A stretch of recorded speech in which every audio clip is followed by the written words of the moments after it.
It's a Small World is the most peaceful Disney ride. It's built for small children to enjoy and was an impressive attraction when it first debuted at New York World's Fair. For those of you that are unfamiliar with the ride, you sail across the world, visiting many different countries.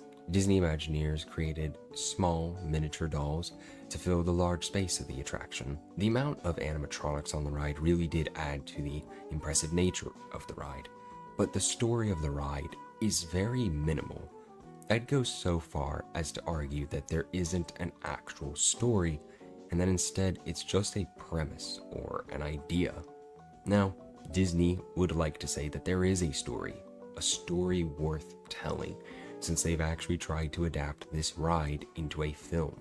Don't confuse this adaptation with the William Castle film from 1950 titled It's a Small World, which actually follows this guy named Harry, who is a small person according to Wikipedia, and learns the life limitations of being a small person, and then he starts to become a criminal.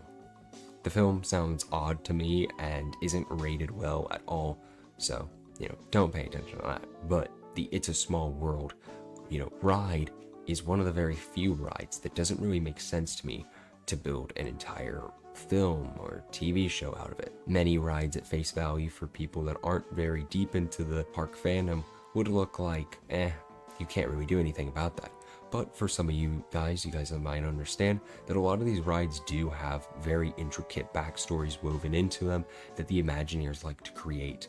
As for It's a Small World, that didn't really happen. But It's a Small World keeps on trying to have an adaptation. Disney seemingly is confident that there is a story to be told, as they have tried to adapt the ride twice, and only once got a somewhat successful adaptation. However, this confidence was born out of desperation and fear in the 1970s. You may be aware of how the Disney company experienced the Dark Ages after the passing of Walt Disney. When Walt died in 1966, no one knew what to do. Aristocrats was the final Walt-approved film. There was a success compared to what was coming. Films like Bedknobs and Broomsticks, as well as Robin Hood, weren't well received when they were released. Disney noticed this and needed a plan for what to do. Larry Pontus was the director of marketing at Disney. He then became the director of creative concepts and decided that the company needed to adapt their rides into films. He started this with an idea for It's a Small World. Pontus was so confident in the film that he actually had Disney artist Bob Moore create a mock-up poster. Now, I'm gonna read you a bit of the synopsis from his script. I found the synopsis in an article written by Jim Hill in 2003. The synopsis reads as following, quote, "Imagine that it's the day after noon tomorrow, with the constantly escalating tensions of the world raised to fever pitch when even the smallest spark can start a fire." And then it does. The spark's name is Alexei, the 9-year-old son of the Russian consul general in Paris. Full of curiosity and the stories that he's heard about the quote-unquote evil Chinese, the boy ventures across the boulevard and over the fence to the consulate of Communist China, where he is caught by Chinese security guards who take him into custody. When the Russians learn of Alexei's capture and detention, they demand his immediate release and naturally are refused. The rankled tempers become a shouting match of spying and kidnapping accusations, and when the story of Alexei hits the media, millions of people hear about it, and resulting media firestorm brings Red China and the USSR to the very brink of war. Suddenly, the quote-unquote Alexei affair is an urgent matter for the United Nations. However, it quickly becomes clear that while there may be calmer heads here, there is fuel being thrown on that fire. There are people in the world who'd like to see a sort of war for their profit, particularly Alexander Bashilian, the despotic ruler of a small nation in a backwater of the world that only has one major industry: munitions. In this desperate situation walks a most unlikely group of heroes, the students of the United Nations School, a special educational facility for the children of the UN ambassadors. There is a small group of kids of different races from different countries and ethnic backgrounds that, when they're forced together, have found that they can get along just fine. These kids are young enough to think that the world should do as they do. But what can the children of the UN ambassadors do to keep the world from blowing apart? Disappear.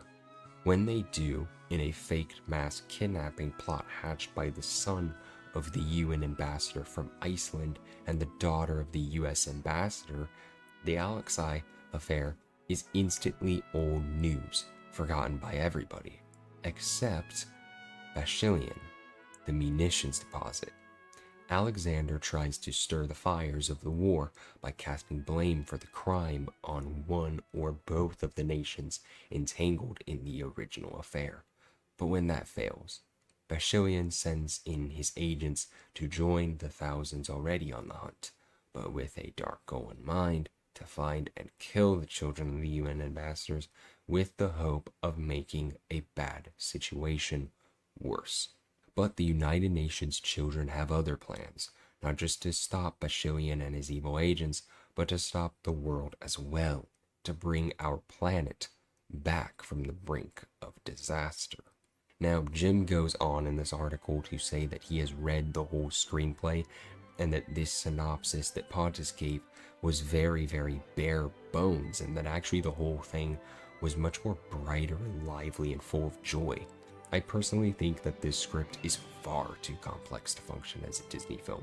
It feels way too ambitious, and today, this movie wouldn't be made. Starting your film off with one kidnapping and turning that into a geopolitical situation where the kidnapping is being used, to essentially levy a war is kind of insane in a Disney movie directed at kids. Then going further and having these smart children, who are the children of UN ambassadors, distract this war by allowing the children of both Iceland and the US ambassadors to kidnap all the other UN children is kind of insane. The thing that really makes the film so complex for a Disney movie is the windy path of the plot. Alexander tries to focus back on the war by blaming the crimes on the first two nations, while the world is focused on the kids, so now Alexander has to shift his goal to capturing the children and killing them. The film is dark but audacious. In the right hands, this could be a highly engaging political thriller with a heartwarming message of world peace. But on the other side of that coin, the bright moments with the kids could really ruin this film. In 1996, Disney released an underrated film known as The Hunchback of Notre Dame. Now, of course, Disney tried to make this film as fun and lighthearted as possible, but if you're familiar with the original source material of the film, it's very dark, and even the film itself is quite dark and mature. In this film, the villain, Frollo, sings a song about his lust and how he must burn this woman that he lusts after to protect his holy image. Intense stuff for a kid's film. A main complaint of the film is how the comedic gargoyles themselves actually mess with the tone of the film, and they make the film an odd mess of very dark moments with some light Disney magic that feels natural, combined with a comedic trio that kills some emotional moments with a joke or two. I think that the adaptation of It's a Small World would struggle with balancing the dark nature of war, kidnapping children, and hunting those children down to kill them with the bright and optimistic nature of world peace and teamwork that all these kids would display. Now, I personally believe that Disney, if they were to make this today, of course, would do what they did with The Nightmare Before Christmas, where they don't actually claim it as their own film until it is such a big success that they can actually market it to the families. It's a big hit with the families. The glaring problem, however, with this film is that in this case, it is based on one of their most iconic rides of all time, so they can't really detach themselves from the film and the dark nature of this film. Now, if this were made today, it would be a quite different film, and I honestly feel like it would become a very controversial mess, no matter what went on in the film. People would be offended if it messed with their politics, and Disney wouldn't make such an overly political film in today's world. Sure, back in the day, Walt Disney had his Disney characters in war propaganda for World War II, but nowadays I really don't see Disney ever touching war with a film of theirs unless it's coming from a different studio they own and isn't really based on their properties. Fast forward to 2014 when it was announced that a new It's a Small World film was in development. John Turteltaub was set to direct the film. John was the director of the National Treasure series, The Sorcerer's Apprentice, The Kid, and Cool Runnings, along with some other non-Disney things. John was very much so in the Disney bubble, and Disney entrusted him to deliver. In 2016, Variety had reported that both Tim and Vince were going to write the film. In 2018, John assured people that the film was coming along. They just needed to take their time with it. The film has not seen the light of day and possibly never will. The only time I can remember Disney delivering a film like this after years of delays and rumors was when Disney had Justin Simon direct 2023's The Haunted Mansion. This barely even counts though, because as most fans know, the original plan was actually to have Mr. Del Toro come in and create his own version of the Haunted Mansion, which would have definitely focused on the Hatbox Ghost. But ultimately this was cancelled and there were creative differences. So Disney had a brand new film be made that still featured the Hatbox Ghost but was very different in tone and style. It's a Small World finally though got its small and largely unknown web series that I will be linking down below. It's made for little kids and was a partnership with Rosetta Stone. Some Disney characters cameo in it, and the art style is very reminiscent of the art in the ride, of course, Mary Blair's original style. Now, the Sherman brothers did get to write the introduction song, which I think is pretty cool. And there you have it, the interesting history behind the failed attempts at making an It's a Small World film.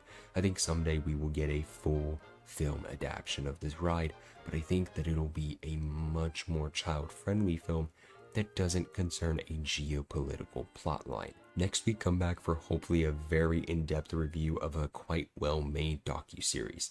If time permits, I will have that out to you, and if not, there will be a different video concerning a failed sci-fi band that Disney once had after the success of Star Wars. Peace out and have a great day.